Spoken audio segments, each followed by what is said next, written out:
yang pernah bekerja di luar negeri, dia harus betul-betul nata hatinya benar-benar. Karena apa? Merasa dia pernah pergi ke luar negeri. Jadi seolah-olah dia ingin dipandang bahwasanya dia itu kerjaannya begini. Biarpun di luar negeri kerjaannya juga macam-macam sebetulnya. Cuman karena sudah ditutup, dibungkus dengan kalimat luar negeri, itu seolah-olah di sana itu hanya nongkrong, duduk manis atau apa gitu. Padahal di sana juga sama dengan yang lainnya. Artinya apa? Yang dikerjakan di luar negeri sebenarnya bisa dikerjakan di Indonesia. Dan nggak beda kadang. Mohon maaf, bukan rendah kok orang menjadi pembantu. Yang penting kita bekerja benar, rezeki halal kok, kan begitu. Kalau bisa jadi pembantu di luar negeri, kenapa tidak bisa jadi pembantu di Indonesia? Kalau urusan gaji, mungkin di Indonesia lebih sedikit. Kalau kita harus bekerja di luar negeri bisa jadi kuli di luar negeri, kenapa di Indonesia nggak bisa jadi kuli? Memang di Indonesia lebih sedikit mungkin gajinya, tapi kan diganti dengan pertemuan dengan istri. Berapa pertemuan dengan istri harganya? Ayo, bisa melihat anak, berapa harganya? Jauh lebih mahal sebetulnya kalau kita banding dengan harus kerja di luar negeri. Jadi sampaikan pada suami untuk mencoba bekerja apa saja.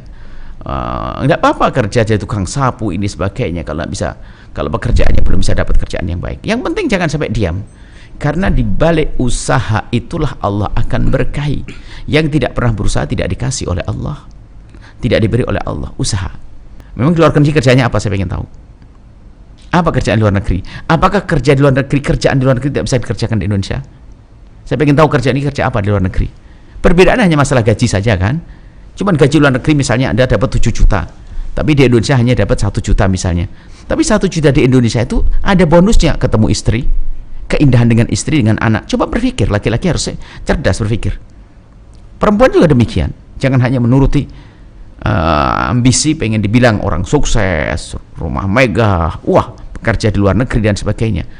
Itu kalau niatnya mencari kesombongan nggak akan puas. Ada orang kerja ke luar negeri memang betul-betul mencari kebutuhan apa? Karena menutup utang, karena kebutuhan dan sebagainya. Sehingga ketawaduan tetap saja ada, sehingga pulang ke Indonesia nggak akan berubah cara hidupnya.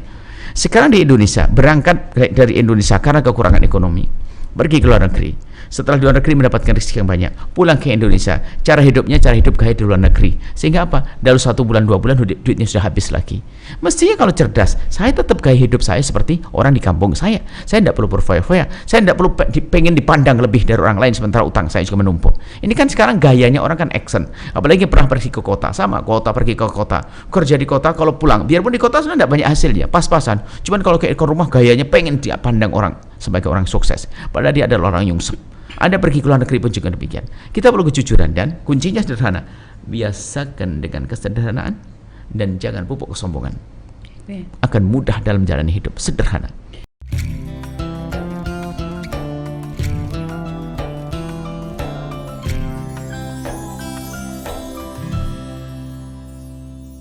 Sahabat Al-Bahjah TV, setelah menyaksikan video ini, jangan lupa bersolawat kepada baginda Nabi Muhammad.